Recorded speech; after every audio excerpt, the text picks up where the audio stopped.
Hello everybody, welcome to my channel. Today I am going to explain and recap a recently released movie called Hellhole. The movie is set in an Eastern European country called Serbia in 1814. We see two strained Neapolitan army soldiers on the verge of starvation wandering in a jungle for food. They encounter a Serbian woman who hands them a horse with a creepy smile. These guys then bring that horse to their pals, where one guy opens up a knife to kill it. As the horse sees the knife, it explodes from within and some sort of creature emerges from it which starts to chase these guys. Now the movie starts in the present day, where an American oil fracking team is at the same location to dig for oil. It is headed by Emily, an entrepreneur who is here after her sustainable solar panel business went belly up. So, she took a 180-degree U-turn to make money from polluting the earth. In her team, we have John, who is a self-obsessed idiot, who has absolutely no interest whatsoever to be here. These guys are stranded in a place where the overflowing river has blocked their way to the nearest city. Here two ecological scientists, Professor Nikola and his assistant Safija, are on the field to make sure that an endangered species known as pika doesn't get harmed in any way. It is rumored that these rabbit-like animals are in abundance, but there is no conclusive evidence about it. Sarja has DNA testing equipment with her to detect their presence from organic material. The entire portable lab is established on the site exclusively for this, as the Serbian government is taking this way too seriously. Next, we see this guy Teddy, who is the nephew of Emily and a cook on the site. His exotic American dishes were driving these people crazy as they were demanding simple editable food, but this guy was cooking many fancy foods for their taste. This guy shows some crush towards Safija, and John jokes she is above his pay grade, since she had 2 degrees and doing a PhD under Nickel. After conducting a thorough DNA survey at the site, Nikola and Safija found no evidence of pika's habitat being here. They gave their green signal to drill and decided to leave this place. But since the roads were blocked, they were also stuck here like the rest of the crew. Safija also shows some crush towards Teddy, which surprises Emily. Now she and her Serbian crew start digging. To their surprise and shock, barely a few meters and they got a very stinky organic material spelling out. They didn't know what it was, but it had a very strong smell. As Nikola starts to examine it, Safija leaves with Teddy to dispose of the crash on the other side of the site. These two now start to talk, where she says her goal in life has always been to study the behavior of parasites. How they grow, evolve and adjust to the environment, especially to the host bodies. Teddy on the other hand wishes to be a cool dad with kids and enjoying life as it comes. Upon closer examination of the material, Nikola says this is no bunny. It is entirely a different thing. At the same time, these guys hear screaming noises coming from the earth as if some animals are under it. Teddy, with the help of a crew member called Danko, starts to dig a trench to dispose of his kitchen waste, where he finds a shocking thing. The same French guy whom we saw at the beginning was buried underground in some sort of organic layer. Teddy quickly screams for Emily and others. As these guys start to examine it, the French guy shockingly opens his eyes and comes out of it, in a rather dramatic fashion. He then begins to scream for help in French. This shocked the crew as they were not expecting this. Here only Teddy could understand him, as he took French for 1 semester and he was sucking at it. Emily halts the drill till this issue is sorted out. She has no clue what to do next, as this is a police case and Serbian authorities are on the other side of the river. Nikola, Safija, and Teddy were trying to make some sense out of this French guy. They gave him some water and his old French was going above his head. Nicole observed him for any physical head injuries or any other abnormalities, but there were none. The guy was relatively healthy. Just then a parasite-like creature crawls out of his nose and then moves back in, which scares Nikola. He asked the other two whether they saw it. But unfortunately, they didn't see anything. When Emily arrived to check on them, the French guy somehow understood she was the boss, and in rather a peculiar way, he made a gesture to decapitate his head. This surprises everyone. Nikola took Emily and Safija outside to discuss what he saw. Apparently, here the French guy was stinking like hell and the same stinking smell was coming from the drill hole. Safija says there might be some connection between the two. In the lab, they had the equipment to do the DNA test. For some sick reason, Nicola was very happy and excited to see something new. I mean, how the hell did this guy survive? Nicola and Safija took blood samples and DNA samples of this French guy. John holds him tightly here, which scares him a little. Because of this, once again a parasite-like thing comes out of his ears, which everyone sees and gets scared of. Emily again tries talking with this man, but he still insists on decapitation. Hence, Emily locks him there and asks everyone to stay away from him. The oil extraction stops until the police arrive. After some time, Teddy makes bread toast for the guy and John, after getting permission from Emily, goes to feed him. This French guy at first eats the bread, but as soon as he sees John's knife, he again starts making gestures of cutting his throat. He starts to plead to kill him. When John refuses to do so, he attacks him and snatches the knife to kill himself. Just then another force from within him started stopping him, which was very strange. No matter how much he tried, he still couldn't kill himself. Then a parasite-like thing comes out of his eyes, ears, nose, and mouth, which John also sees and scares the hell out of him. When he starts to strangle him, the parasite attacks him.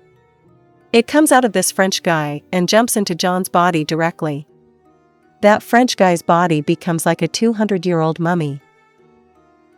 John does not understand what happened. He goes and calls Emily and Teddy and lies here. He says I gave him a sandwich and went out to pee, and when I returned he was in such a state.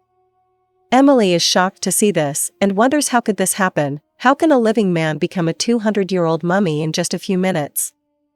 All the crew members had seen this guy alive today. If they saw this mummy, then she would be in trouble legally. One thing to notice here was that the smell that was coming from that French guy was now coming from John's body. So Emily sends him to take a bath. Nicola and Safija returned with their test results, and both of them looked very happy. It seemed as if they had found something very big. Hence they are a little disappointed to see the dead body. Safija starts explaining what is happening. She says we tested the skin samples of that guy under a microscope and found out that his cells have evolved from his human cells. His body cells are made up of a mixture of two types of species. There is a nucleus inside the cell which shows that another organism is growing inside him. Both organisms are completely symbiotic. This means there is a parasite inside that French guy, which can live for years. By analyzing the DNA, we have also found that the DNA matches with an octopus named Argonaut found in the sea. Now Safija explains the reproduction process of this Argonaut octopus and says, whenever Argonaut needs to have children, the male octopus goes out and throws one of its tentacles inside the female. The female creates an organic shell around it, till the eggs get fertilized. After that, a new octopus is born. Safija believes here that there was a similar octopus inside that French guy, which is born from the union of a human and an octopus. This means a baby man Argonaut hybrid octopus, which now needs a man's body to survive. This is a completely new species. Safija and Nicola were very excited that they had discovered something unheard of till now. John in the other room explains all that had happened to him to his buddy Christian, who laughs at him. He says there is nothing inside him. To prove his point first, he asks him for an arm wrestle. When that fails, he starts to beat him to provoke him. Here the parasite inside him gets provoked and attacks him, due to which he falls on a table and dies from blunt force trauma. John is shocked to see all this. He now drags Christian's body to dispose of. After some time, two guys Danko and Philip arrived at the same place where John was dumping the body. Philip in a panic points a gun at him, thinking he killed Christian, while Danko tries to stop him. In a scuffle, Philip fires it, which rebounds and kills him instead. Seeing this, the creature inside John escapes, while exploding him like a tomato. His blood spills all over Danko, who is shell-shocked seeing this, and quickly, he too gets infected by this creature. Like the French guy, Danko too starts to kill himself by shooting. But just like before, the octopus inside him stops it, every time. This time Emily and her crew saw this firsthand. Danko hands over the gun and begs her to shoot. He narrates the story of what had happened with Johan, Philip, and Christian. The crew gets scared and restless, seeing this. They believe Danko is cursed because he unearthed the French guy and caught some sort of virus, which is making him crazy. They were eager to do what he wanted, since this is a Balkan state, laws were lucid on killing. But Emily and Teddy were hoping for a way to save him. Nicola and Safija now argue, as Nicola believes Danko must save this creature and provide nourishment till it grows to leave the body, whereas Safija sees it as a parasite. The argument that all creatures have the right to life doesn't quite fit well here. Nicola was comparing this with this. Emily finally takes the call. She gives her go-ahead to the crew to finish off Danko in the wilderness. This site is at least 30 kilometers away from the nearest city, and the creature needs a male body to survive. If these guys kill Danko and no man is available to jump for it, then there is a chance that it could die. Teddy was not sure whether what they were doing was the right thing or not, as the creature was just trying to survive. Safija eases his dilemma by saying all creatures have the right to life, but not at the cost of a family man.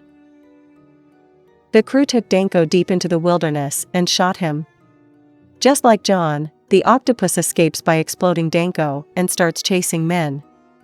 It hops one guy after another, who all die in a mutual shootout to kill it. Finally, it ends up with Luca, who returns to the base where Emily and others are getting ready to leave. He explains to them what had happened, and he too decides to kill himself by drowning. Nicola here again tries hard to save this creature, but Luca terms him as a nutcase. He slowly moved into the water and swam up to a certain distance to make sure it died there, but alas, it's a baby hybrid octopus. As Emily and others were watching, it quickly reached the shore and jumped onto Nicola. This guy who was asking others to save it now, all of a sudden, starts begging Safija to kill him. I guess only the bearer of the child knows the pain. Safija stabs him and cuts off a tentacle before running from there with Teddy. After Nicola's death, the creature attacks Emily and then starts chasing Teddy. In the final shot, we see Safija with Teddy in a hotel room where Teddy is scared like hell. The newspaper says all the crew members had died in a mysterious accident. With this, the movie ends. As one can guess, the creature is now inside Teddy, and Safija is studying him while thinking what to do next. Teddy always wanted to be a dad, so like Nicola said, once the baby gets old, it might leave his body in one piece, or may live inside him forever. Safija got her ultimate test subject, but we know where she stands on this. Eventually, she will kill it. This is an average creature horror movie, a genre that is extinct to some extent. This movie too seems like COVID-era film with a limited crew and a limited budget. Thanks for watching my video. Please subscribe to the channel and give it a like. Take care.